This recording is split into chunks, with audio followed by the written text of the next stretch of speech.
I'm ChosenArchitect, and this is All the Mods Volcano Block.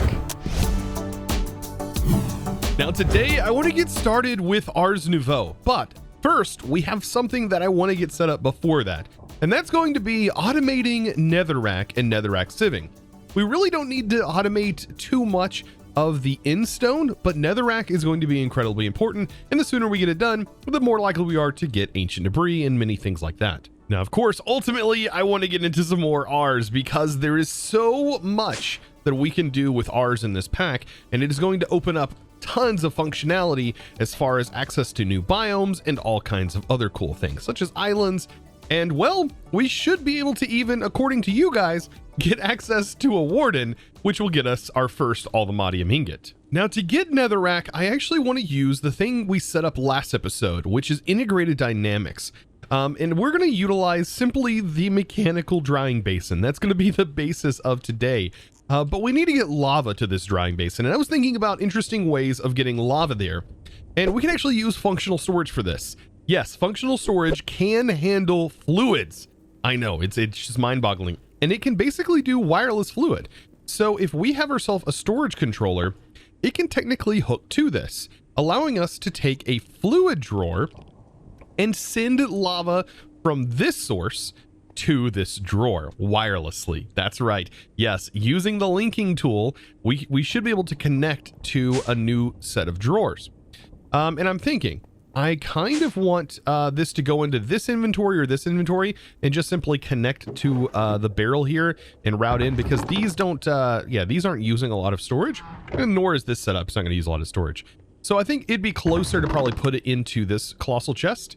So I need to get it set up directly above this one, which is going to be right over here. And we should be able to get power from this setup right now. So all of these cables, yeah, right here, all these cables should allow me to easily set up the solution to our problem. Now, this isn't going to be the prettiest setup. None of these setups are honestly super duper pretty because we don't have the access to all of the cool tools, nor do I fully know how I eventually want these set up. But we should be able to at least get it up and running. Now, when setting up automations, I like to think about things in reverse. So I want to connect this barrel, which means that I need this barrel to be set here so I can pipe down into that, which means I'm going to need my sieve right here on top of this. This is ultimately going to be sieving the crushed netherrack. Now, on the top, I want my flux hammer to take the crushed material and send that in here. It doesn't work like this normally. And it's funny because I would never have known this had you guys not let me know down in the comments. But the hammer itself has a secondary function. And as you can see, when I hold this, it shows you where the output is located. But it also allows you to shift right click and change the output location. How am I supposed to know this? There is literally nothing here that I've seen that explains this to me. The fact that you can do this is completely unknown. And I even played through the entirety of All the Mods 7 to the Sky, and I didn't know this functionality existed. So what I need to do is apparently put this onto the bottom if I want to stack them, which in my opinion is a way more effective in setting this up. And now it should be able to output to the bottom of this machine instead of the side. How awesome is that? And so now we can just power it from the back here and still auto input from the top, which is of course one of the better ways of doing it, which is going to be getting our, it's going to be automatically pulling our netherrack from here. And look at this, it's going to be so much nicer of a stacked setup doing it this way. And I just recently learned that. So I will be using this in my future builds, but I did not know about this up in, of course, before. So that's why all of the setups are laying flat. Yeah, that's what a game changer, honestly. See, this is why I love you guys talking to me in the comments, because I mean, I would have never known that had it not been for you guys. Now, right here, this is of course me working backwards. So this is going to be the crushed netherrack. This is going to be the netherrack being crushed. This is going to be the netherrack being generated. Let's take a look at netherrack real quick. The netherrack being generated, of course, when I say that, is going to be the magma block being converted. And this does it pretty quickly and doesn't use a whole lot of power. But this section right here it takes 5 seconds to do this operation. So I want to set up 3 of these, and this is where the lava is going to be going in. So for this, we need to pipe the items out because I don't believe they auto eject in this. So I do want to make sure to carry those out. And I want to set up 3 of these up here. And then up top, we are going to need to pipe in our fluid. And so that's where this drawer, hopefully I can get it connected, will work. So let's go ahead and try and connect this. So I'm going to just come over here, shift right click to select our controller. And then I should be able to just add this to the new list. So I hope. It does look like it might work. Hopefully it's not too far out of range. And there we go. And as you can see, it is now filling with lava, allowing us to have like a short distance wireless item transfer. Oh, that is perfect. I say item, but it's technically fluids. So let's go ahead and pipe that into this. And then we just need to get our power routed around. We use the right pipe. Yeah, look at that. And so I don't know if we're going to need upgrades for this because of the how slow these machines are. Yeah, I don't think we're going to need a pipe upgrade or anything like that. Oh, by the way, these drawers, you can also input and export fluids from here using the utility cards that are a part of functional storage as well. And you can even void fluids. All of the same functionality for items still work here inside of the utility slots. So this is all in there. And then we need to set up our pipes. And this is probably done. This is going to work so long as we provide it power and put a mesh in there. So we'll make sure the items get extracted just like that. And let's hook in the power. So this is our power that I have running to this. I'm not sure if I want to tap into the power over here. Make it a little bit cleaner. There we go. And that. And I'm going to need some more power cables, of course. Tell you what, the next extension for functional storage should be batteries.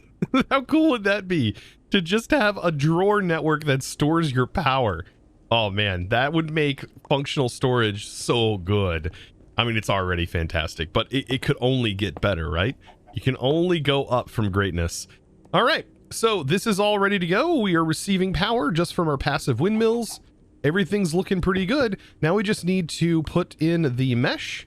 And of course, we're going to want to upgrade the mesh as soon as possible. This will probably be one of the first meshes that we actually upgrade to the netherite version. So mesh, and I think we already have the string version, and then we upgrade that to the flint and keep going and going and going and going all the way up to emerald. Yeah, so there's our next mesh, and I think we just need to get the pipe routed down here. So perfect. So yes, this is about as early as I wanted to get this set up as early as possible. Let's go ahead and pull that, and then make sure that is set to extrude. I can't reach it. Set this to extract. Oh, and I clicked it too many times. Goodness, all of the things I have to deal with. There we go. And so what that's going to do is that's just going to send the items into this barrel, and then this pipe is going to handle the insertion here. I could, of course, hook it directly in, but it's not a big deal. I kind of like it having a buffer inventory there. And that's basically it. We just need to put the mesh in, like I said, and then, of course, we can upgrade this. It looks like the netherrack is producing way faster than I was expecting it to, meaning that getting upgrades in here is going to be pretty necessary. Now, all of the stuff that this thing is sifting is the crimson nylium spores. And by the way, if you were wondering how you get a boat in any of the other islands, well, this is how. You take netherrack and you just make the spores, and then you get bone meal. And yeah, you just basically place down your netherrack like so, place your spore on it, and that's going to create the nylium, or of course warped, depending on what it is, and you just bone meal until you end up getting yourself a crimson fungus. And of course, once you get that, you can just bone meal it, and there you go. You have yourself a tree. But it does take a lot of steps, as you can see, to get to this before you can start exploring on those other islands. Now, I know you guys have been yelling at me about food, and well, it is easy to get food. I just went ahead and set up a farm, and you can actually vein mine harvest, and then also shift to grow crops. Oh, I love that. I love when you can shift to grow crops because it makes this process so much easier. Now, I did mention at the start that I wanted to get started into Ars because this is a huge, powerful mod in this pack and is going to be necessary later on, especially when we get into all the modium stuff. But like I said, it's going to be definitely useful for creating custom islands. I did notice that in here, there are these huge islands that you can generate that look like they're like 14 by 14 in size or 15 by 15 in size. 14 by 14 in size, I think. But these are huge islands. Like the fact that these can even generate, and they have all kinds of different materials, and they even change the biome for which they are in, is pretty awesome. So getting into these, they're going to require quite a bit of source. So that's where getting source automated is something that I want to do today. And I want to show you how easy it actually is. But first, we are going to need ourselves some, well, crystal automation. The main use, or the main thing that is used in Ars is actually the source gems. I call them crystals, but they're gems, right? And we need to actually create these. And to do that, you use an imbuement chamber. But notice we can also use amethyst shards to do this and not just lapis. So if you don't have a lot of lapis, use a massive amount of amethyst shards that you have. And I'm going to show you how to do this without needing a filter or anything like that. So for this, we're going to set up 2 functional drawers. I'm going to set one up like this and this. And these drawers can be filtered and can be blocked, right? So to do this, to lock the chest, we just need to use the configuration tool right here in order to do that. Technically, we really don't need to lock it in order to maintain that functionality. But as you can see right here, we're going to get these crystals put in. And then we just need to go ahead and get at least one of the source gems made up. So that way we can put it in this functional storage, and we can get that functional storage locked. So long as there's an item in here, we can actually create a pull and push system that is filtered. So I think this is going to be a pretty straightforward method of doing this. So we put the crystals in here, they get processed over time. As you can see, they just work over time without any source, but with source, they're way faster at processing. And then we're going to pull from here. To do this, we're going to use the upgrades from functional storage. And let's go ahead and lock this chest, and then this should be almost done. Let's go ahead and set the push function for this. So that is going to require the pusher upgrades. And so we need to know what direction we're facing. So this is west and this is north. Of course, if you had your mini map up, it tells you a little bit easier there. But this direction, we need west and north. So on these upgrades, you just right click until they say west, and this one will say north, right? And so we just put them in here, or slot them in this slot here. And as soon as we pull this out, notice it's going to auto refill and auto restock. So let's put this in here and then lock it. And the locking is just so we don't accidentally pull out too many. And then this is going to be the exact opposite. So it's going to be east and south if we're going the opposite of what the other ones were. So we set this up to east and south, and that should pull from those directions, right? We're going to be wanting to pull from this side, which is south, and this side, which is east. So we just put them in, and we'll notice that it should only pull once this is complete, and it can pull this particular item from it. So this is about as simple as it gets for automation. And that's if you wanted to do this really, really early on and you had more iron than you had diamonds, because, well, to be able to filter, you actually need the diamond upgrades from the pipes mod, just to be clear. So we do have them available, but it does cost a lot of redstone. It does cost some gold to make these advanced upgrades. And these are the only ones that allow you to filter. Of course, this one and further up. Now, when it comes to setting up the arcane core and the arcane enchanting apparatus, which is the main like crafting thing that you're going to use in Ars, you don't have to set it up this way, but I do like that you can do this now. So this is a platform. This is the same arcane pedestal, but this was a new change that happened recently. And as you can see, they can be full, and normally I'd place this here, or you can actually extend it out, I think, to like 2 blocks around. So you can have this 2 block gapped if you really wanted to. But I like that you can now make them small like this and place them on the side. You can even make these small as well, which is ultimately what I want to do. And it just makes this so cool looking, like having these on the ground like this. Look at that. Now they can't occupy a single block space, but you can have them set up like this, which I just think is kind of cool looking. Now, some other really useful things that I'm going to need is, well, the scribes table. I think I put it in here backwards. But the scribes table is going to allow me to craft spells for my book. And yes, my book, I'm very attached to my Ars book. It is, I've not used it yet, as it is in my, my inventory, my possession here. But this thing is super powerful and allows you to create custom spells and has so much utility, and now allows you to make rainbow effects. So if we set up a break spell, which is just like touch and break and break, B-R-A-K-E, if I can actually spell, and we have this assigned to the rainbow color, look what it looks like. It's now, well, I guess this isn't really a good example, but if we, the effect that ultimately exists should be sort of rainbow colored. I think it's best shown off with like the lights that you can place around with this. I guess this would be a great time to show that off, actually making a glyph. So to make a glyph, you can place an inventory, or you can just right click it on here.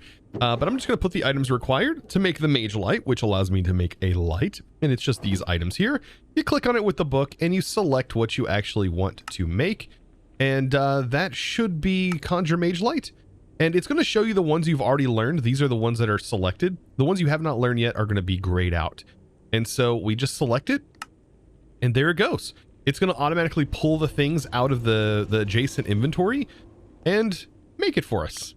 And there we go. And then we just right click to learn it, and now it can create a light spell. And then I think by default, I recommend setting up your keybinds for opening your book and things like that. I think by default V opens up the will, so you can actually select your spells that are from that that 1 through 10. However, you can assign each of these 1 through 10 to a hotkey, and you do not have to have that spell activated or selected in order to use it. You just have to hold your book and hit any of those buttons. And let's say you have break enabled, you can have break enabled and still be able to let's say dash, for example, so long as you hit that key. And that's pretty powerful. That's like having a, I don't know, like it's a book full of spells, of course, but it's like having like superpowers inside of Minecraft. Now, of course, let's go ahead and do a projectile and then Conjure Mage Light. And then, of course, we'll call it Lumos, because why not? Gotta love the Harry Potter references. And then go ahead and the color picker and we'll select rainbow. This is where, like I said, that new color effect is most prominent. Look at that. That is so cool looking. But of course, you can make your Mage Light look like anything. I just really like the RGB stuff going on. Now, inside this mod, there are several different ways to generate its power, and its power is called source. They get stored inside of these source jars, and that's how you can transfer it around. But it can also be beamed through the air, similar to a pipe, or similar to, I think Botania is the best example, where like bursts of source get sort of passed through, very similar to how bursts of mana get sent through from the mod like Botania. But in this case, we generate our source from different source links. And you can generate it from like a volcanic source link, for example, which, by the way, if you hold down control, it looks like, and you have your book, it's supposed to show you what these do. It doesn't seem to be working, but you can always search in your book here, and you go to the entry and do link, and it'll show you all of the different source links and explain what they do. But just a kind of a brief, volcanic, it'll let you do like solid fuels, and you would just place a solid fuel on a pedestal near this and it would work. And it can also use lava buckets, I do believe. And then of course there's alchemical things based on potions. The one that I really want to use is the agronomic source link, which will create source when crops are grown and they do their crop growth process. And then also a mycelial source link. We should be able to utilize both of these to make a very powerful early game source farm. However, we are going to need to use our apparatus because there's a couple of familiar and friendly mobs that are going to help us in this journey. Now, for this, we're going to be using Starbuncles. And yes, those are the friendly creatures I was talking about. And to make them, you need the Starbuncle shards, which you should have got from your early game passive mob farm. And just dropping gold down can get you this. Or actually, I did notice that you can actually get a Starbuncle charm right off the bat. Because one of them, for some reason, was already a normal Starbuncle that had been generated. And when I killed it, it ended up giving me a charm, which is the thing that we're going to be crafting. See right here. So it's going to cost some gold to work. And this is a good example of how this whole crafting situation works, which I've already shown for the lectern early on. But it's really simple. So 4 of these down, and then of course this in the middle, and bam, it's already working. Now some recipes do require source to craft. A lot of the stuff in relations to the armor, which can be very powerful, kind of like enchants that you can set up. But there we go. So now we have ourselves 2 starbuncles. And what I want to do is I want to place a starbuncle here, and you just right click, and then you use the Dominion wand to select the inventory, which is going to be this, and then you right click the inventory, the starbuncle. It says starbuncle, take from this inventory, shift right click, and I believe right click. It should, oh no, we got to click here. We want to make sure that the starbuncle is linked to this. So I'm actually going to kill it again. You could use a dispel, but I just want to place it down and make sure that it is linked properly. So I'm pretty sure we don't select the target, right? Stored entity. Okay, there we go. So we need to click the starbuncle, then click the inventory. The starbuncle will store items here. That's what we want. And then we want this starbuncle to do the same thing. So we just right click it and then shift right click the inventory. It's going to store items here. Now, we're going to be able to test this. As you can see, starbuncles are really cool. They will actually collect items from these source berries. And these source berries are really cool. They hurt us, but they don't hurt them. And these are a crop that they will actually harvest. And if we don't have our magnet on, they'll actually pick them up and carry them to their appropriate inventory. And they will place them in that inventory. Now, the cool part about this is that the agronomic source link can detect that these are growing, and they actually get a boost in mana for these growing and doing their growth process. So I'm going to put a agronomic source link on top here. And here's where it gets really powerful. If we lock this inventory, just like we did the other setup, we can go ahead and put pusher upgrades on the sides of these. And then what I want is to have like a mycelial source link that is, for example, here and here, and I should be able to push onto a platform. Most of the source links require items be placed onto the platforms in order for them to work. So, or I say a platform, but the pedestal, right? So the arcane pedestals. So if I make a few of these, which this is going to require, which takes several pages to get to. There we go. It's going to require the source stone. Perfect. We should be able to place these on the side of them and then have the pusher upgrades send this to the sides, feeding these mycelial source links, generating way more mana than I will probably use early on. Now I am placing these down on mycelium. I don't know if it has to be mycelium. I've grown this on a multitude of things. So I just put down mycelium because I think it kind of fits the purple theme. Now here's where things are going to get a little bit interesting. Let's go ahead and put our source jar right in the middle here. And we'll be using some source manipulation to transfer source from place to place. And so, as you can see, it's going into here. I don't know why it's transferring back and forth like that, but it should be going into the jar. As you can see, it is working quite nicely. And then we'll go ahead and have this send to these. So this is where things just get kind of out of hand. So this is going to be, what side? Our east and then west. So 2 of these need to be set to east. East, and then the other side will be set to west, right? West. So this will be the eastern side. And then western side. And as you can see, it goes on there. And then that should be collected by, or be used up by this source link. And is now going to be sending source all over the place. Too much source. I don't know what the flashing is all about. But there is like sparks happening. I wonder what that's all about. Why is there sparks? I've never seen that effect before. Now, of course, I can't leave my starbuncles just hanging out there. I gotta get them a bed. And to be able to make that bed, I'm gonna need Mage Bloom. And I'm also gonna need these Mage Bloom seeds. So this is just seeds in the craft with some of the crystal. Keep calling it crystal, but it's not. It's a mana or source gem. A gem. I need to remember that it's a gem. So yes. 4 of these placed down, And then a seed will create the mage bloom that I need. And of course, I should be able to just bone mill this. So one of these seeds should be more than enough. But this is going to get me fibers. And I think the quests here go through all of this progress. So if you really need an in-depth guide, I think All the Mods has a fantastic guide set up here that does lead you into all of these things. You can see right here, it shows you all of this stuff, which I think is fantastic. So yeah, this just works like any other seed. You can just grow it and then of course harvest it. It doesn't seem to have the right-click functionality. That seems to be an oversight, right? Yeah, it doesn't have the right-click harvest functionality. Ooh. I wonder why. I bet that's a bug. That's got to be a bug. Thankfully, we only need a little bit of it though. So let's see, bed. So this is what I want to make are these beds right here, just the basic bed. And you get this from the bloom fiber. So we need 16 of those and then a feather that allows us to make 2 beds. And I've never used these to link, but I do want to keep them here when they're not actually operating. I want them to go to their bed. And so do I use the Dominion wand? Position set. I think I need the entity to be set. I just got to figure out which entity is what. Because now they're going back and forth. And I don't know which one is what. Are you the one?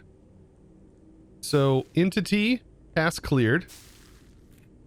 Stored entity, bed set. So that bed is set. And then we'll select that one. That one's task was cleared. I'll select that one. And then I'll place it over here. Okay, so now its bed is set. Now how does this work? Does that mean they like sleep at night? Oh my god, they're so cute though. I know they're not operating anymore, but they're just adorable. So yeah, after setting their bed, I have now reassigned them to store their items, and now they are storing items. Ah, there we go. And now when there's no operation happening, they will they'll go back and lay in their bed. So that is fantastic. Now, of course, one of the main uses for source right now is going to be to make, well, more source gems. And so if we get a jar put over here and we just put a source relay on top, this source relay allows us to transfer source from this jar over to this one. And of course, we could create a source network using source relays. So this is how this works. So you use your Dominion wand to select the jar to send to the source relay.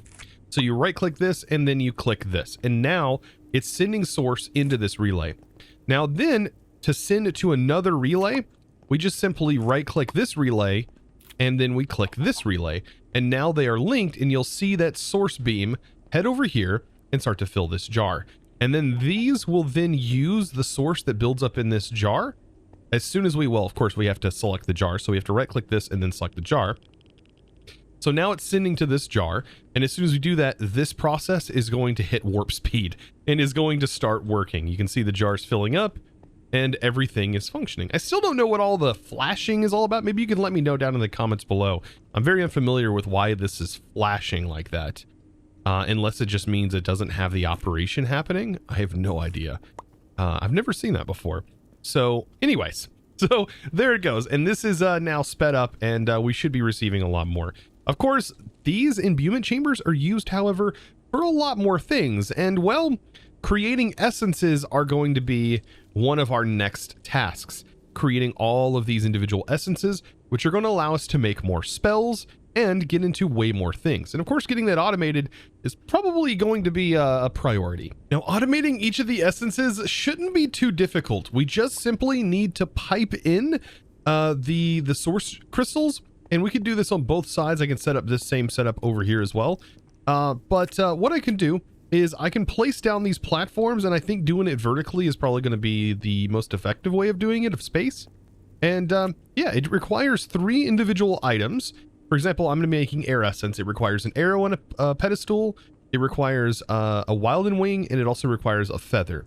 And then we just simply put the source gem in, and it's going to generate air essence. Of course, it does require source from a jar, for example, to speed the craft up. And then we should be able to just pull it out from the bottom. And I'm not sure if a hopper works. If we can just set up a hopper. I think the hopper will pull out the source gem I don't remember if this needs to be filtered. It does need to be filtered.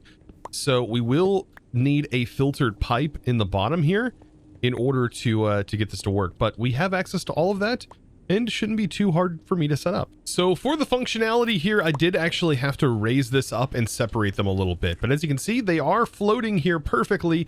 And I really like these new platforms, making this process a little bit cleaner looking. Now with the pipes, this isn't the cleanest looking thing in the world, as you can see here. And I also don't have all of the ingredients for all of this, since I'm missing snow and I'm missing milk from a cow, which I should have grabbed early on whenever we had our farm. But we're going to have to set up the mob farms, I think, next episode. So we're going to get that set up anyways. And then we'll be able to get the cow to put the milk, I believe, here, and then the snow up here for the water one. But outside of that, we should be able to just simply toggle this on. However, round robin would probably be a good idea, but I don't think it's 100% necessary. You can see they're all in here anyways. But yeah, there we go. So without any upgrades, it should be able to work. These are going to take time. They do take quite a bit of time. You can see right here, without having direct access to source, in which I'm not going to be feeding them source just yet. This isn't fast enough to feed them source currently. So I will just let this do its thing as time goes on. And this will allow us to have all of the essence I think we're going to need in order to craft all of our spells. So next episode, we are going to be diving into mob farms, both passive and hostile, and getting ourselves a storage network that can support all of that. Guys, I hope you enjoyed today's episode. I hope you learned a little bit about Ars, as we're going to be using this quite a bit, especially for the cool islands that I can't wait to get and utilize in our build.